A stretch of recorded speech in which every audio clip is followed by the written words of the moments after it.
it is difficult. It's hard to explain to, a 5 and a 6, nearly 7-year-old what's going on. I didn't know much about domestic abuse. In fact, I knew nothing at all. Catherine had ignored cold looks before.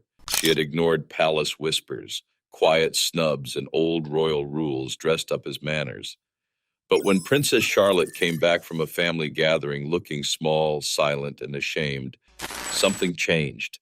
This time, Catherine was not protecting the monarchy first. She was protecting her daughter. And when William heard what Camilla had allegedly said, the palace mood turned icy. The moment Catherine noticed something was wrong, and it began inside one of those carefully controlled royal gatherings where nothing is supposed to look messy. The setting was familiar. Windsor, polished rooms, old portrait, staff moving quietly through corridors, and family members pretending that every awkward relationship had been softened by tradition. These events were never truly relaxed, even when the palace tried to call them private. Everyone knew where to stand, when to smile, when to speak, and when to pretend not to notice tension. Catherine had learned that world slowly. She knew how to remain graceful when conversations turned sharp.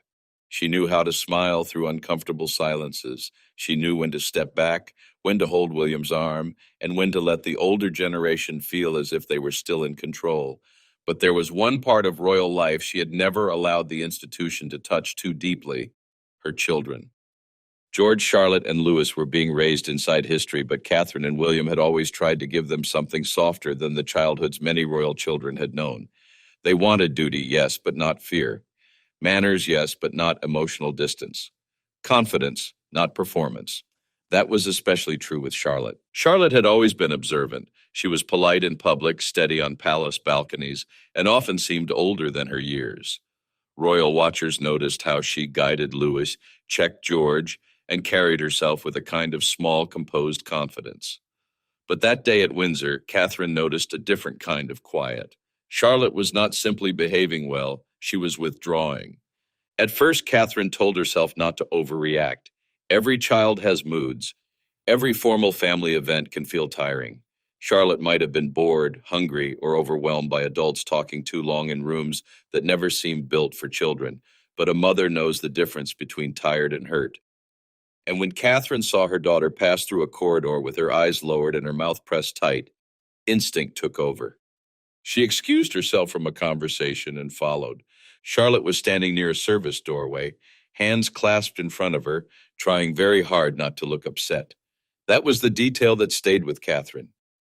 Charlotte was not crying loudly. She was not looking for attention. She was trying to disappear politely.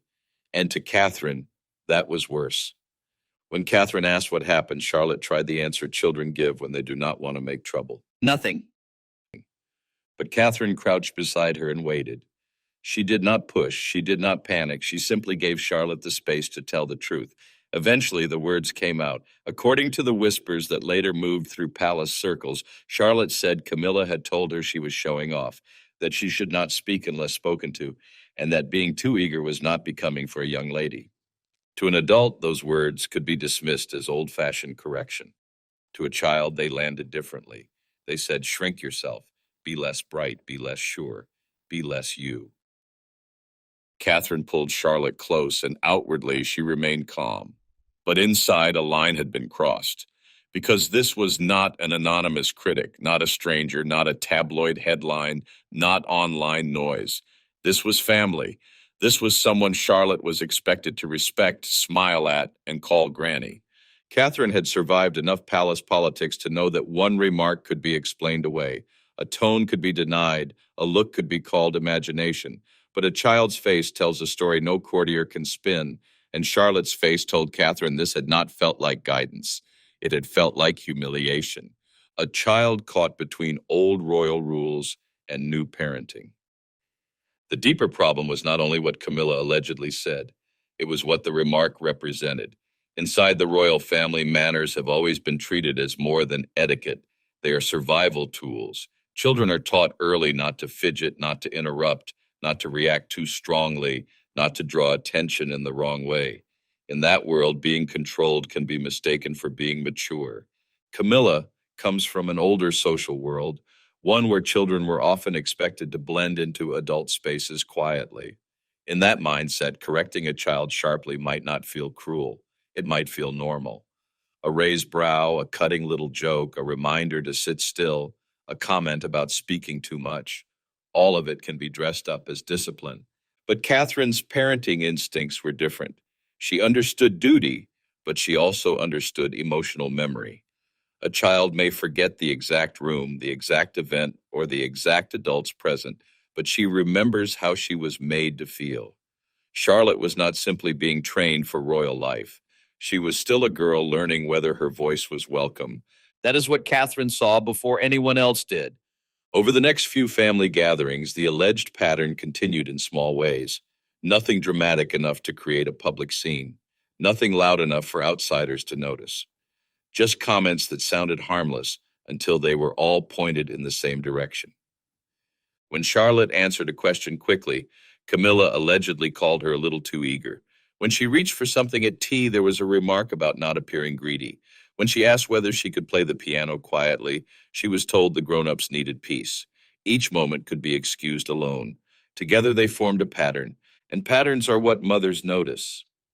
Catherine began watching more closely. She watched Charlotte before she entered rooms. She watched how her daughter changed when Camilla was nearby. She watched the way Charlotte smiled politely, then went quiet. She watched the way Charlotte began checking herself before speaking. That was the part Catherine could not ignore. The issue was no longer a rude remark.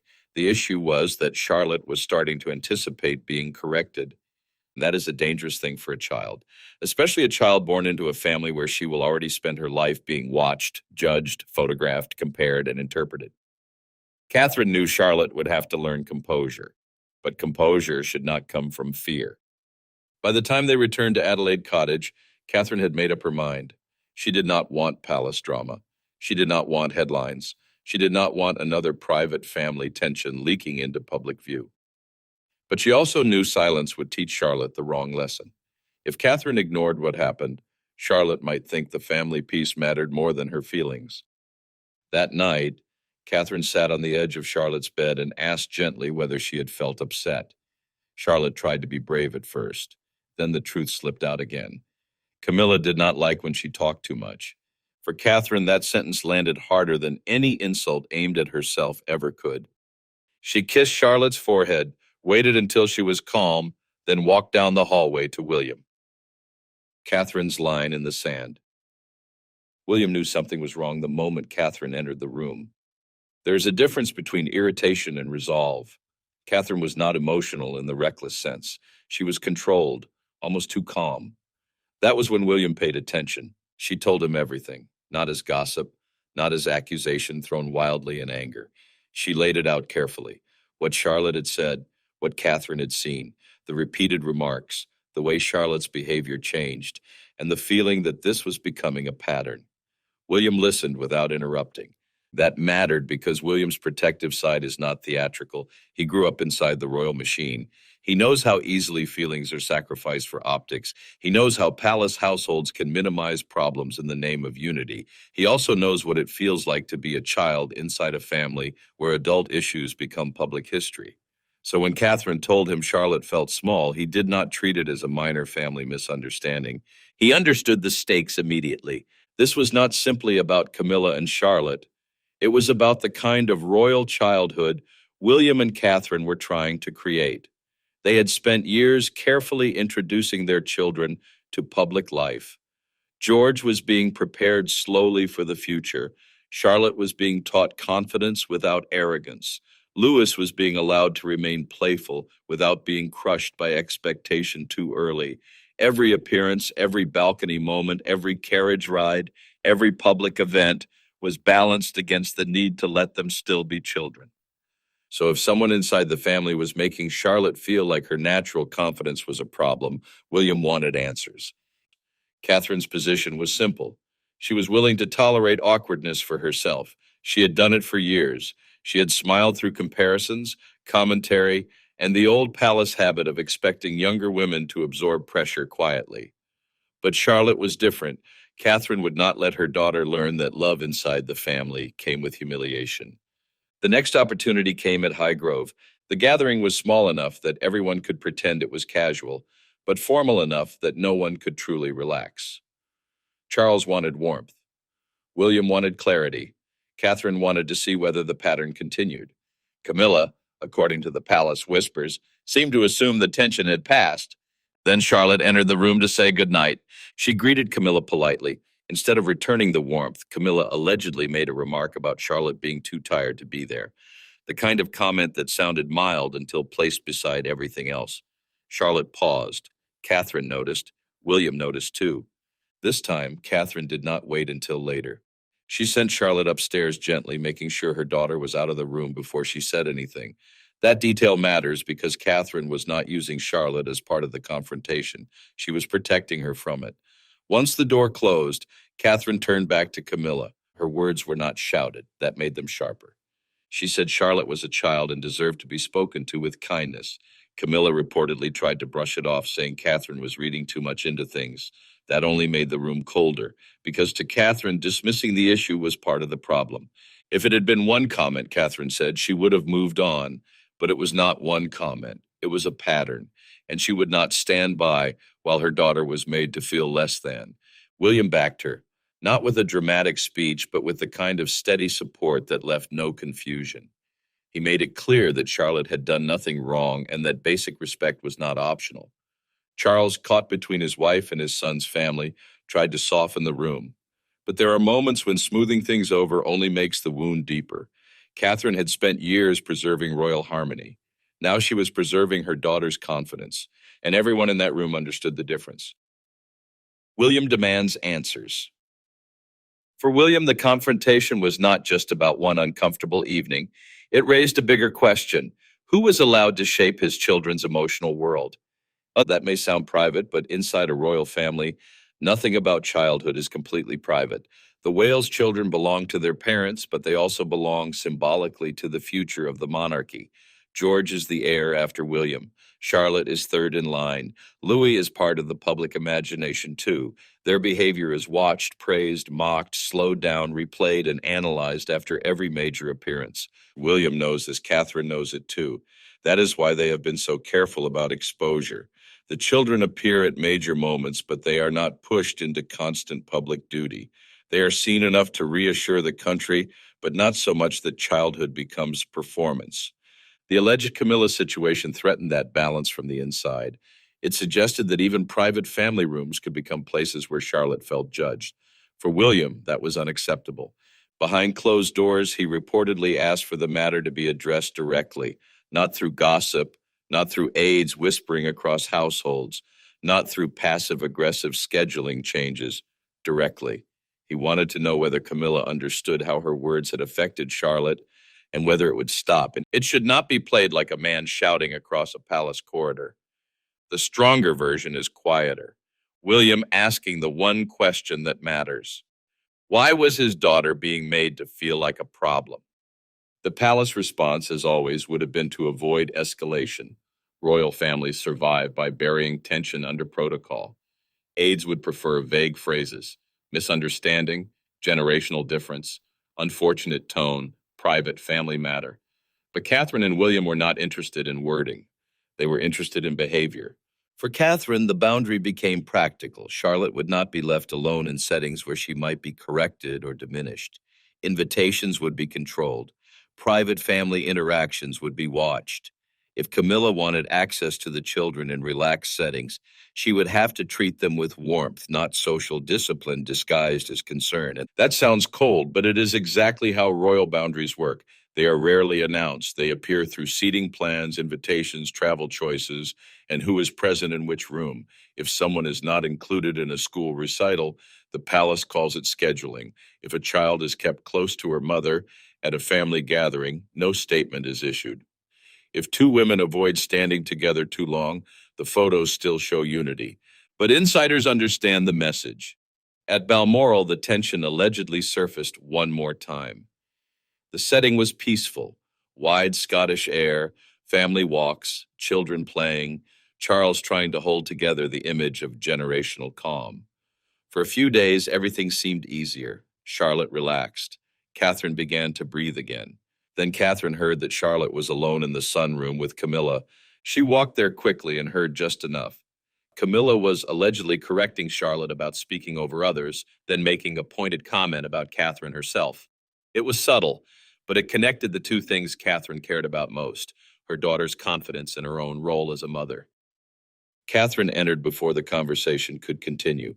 Again, she did not shout, she did not perform. She simply made it clear that Charlotte did not need to be corrected every time she spoke. Camilla reportedly insisted she knew how girls should behave.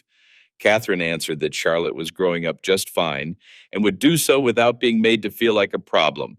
That was the real eruption, not noise, not loss of control, a final refusal to let old royal coldness pass itself off as discipline. Why Camilla's style created the perfect storm. To understand why this alleged clash became so explosive, you have to understand the difference between Camilla and Catherine's positions inside the family. Camilla spent decades fighting for acceptance. Her public image was complicated for years, shaped by the history of Charles and Diana, by tabloid anger, by public suspicion, and by the slow process of becoming queen. She survived by developing a thick skin. In that world, emotion was something to manage privately. Public duty came first. You smiled, carried on, and let time do the work. Catherine entered royal life differently, but she also learned endurance. She was watched, criticized, compared, and tested. Yet her long-term power came from making the monarchy feel warmer and more relatable without disrespecting its traditions. She understood that the future of the institution could not depend only on stiffness. It had to feel human. That difference is key. Camilla may see correction as preparation. Catherine sees confidence as preparation. Camilla may believe children should learn early not to draw too much attention. Catherine believes children need to know their voices are safe before they can handle public scrutiny. Neither woman would describe herself as cruel, but their instincts come from different worlds. Charlotte became the point where those worlds collided, and because Charlotte is not just any child, the stakes felt bigger. She carries Diana's name as part of her full name, Charlotte Elizabeth Diana. She is the only daughter of the future king and queen. She has already shown a public poise that royal watchers notice. She represents a new kind of royal girlhood, visible, confident, disciplined, but not crushed. That may be why the alleged remarks hit Catherine so hard. They were not only about manners. They risked teaching Charlotte that being bright, talkative, or self-assured would be punished inside her own family. The monarchy has spent years trying to appear modern. But modernity is not only about public statements or slimmed-down balconies. It is also about how children are raised behind the scenes. Are they treated like symbols first and children second? Or are they protected as children before they are prepared as symbols? Catherine's answer was clear. She would not let Charlotte become a casualty of old habits. Camilla may not have intended to start a war, but in a family where every word carries rank, even a small correction can become a power move. And when that correction lands on a child, Catherine does not treat it as etiquette. She treats it as a warning. Charlotte may be the most important person in this entire story, not because she caused the conflict, but because she reveals where the monarchy is going. Catherine and William are not simply raising children, they are raising the next public face of the royal family. George will inherit the heaviest role, but Charlotte's position matters deeply. She is close enough to the line of succession to be symbolically important, but far enough from the throne to become something more flexible, a royal woman who can define her role differently. The old monarchy often trained children through distance. Emotional restraint was treated like strength. Public composure was valued above private ease. But modern audiences read children differently. They notice when a child looks nervous. They notice when a parent comforts them. They notice warmth, protection, and authenticity. Catherine understands that better than almost anyone in the family. That is why she could not let Charlotte's light be dimmed in private, while the public praised her confidence in public. The two are connected. A child who is constantly corrected behind closed doors eventually learns to edit herself everywhere. Catherine knows the world will already do enough of that. She does not need the family doing it too. Catherine did not protect Charlotte by shouting. She protected her by drawing a line. If Camilla crossed it, William wanted answers. Like this video, subscribe to the channel and comment, was Catherine right to put motherhood before palace peace?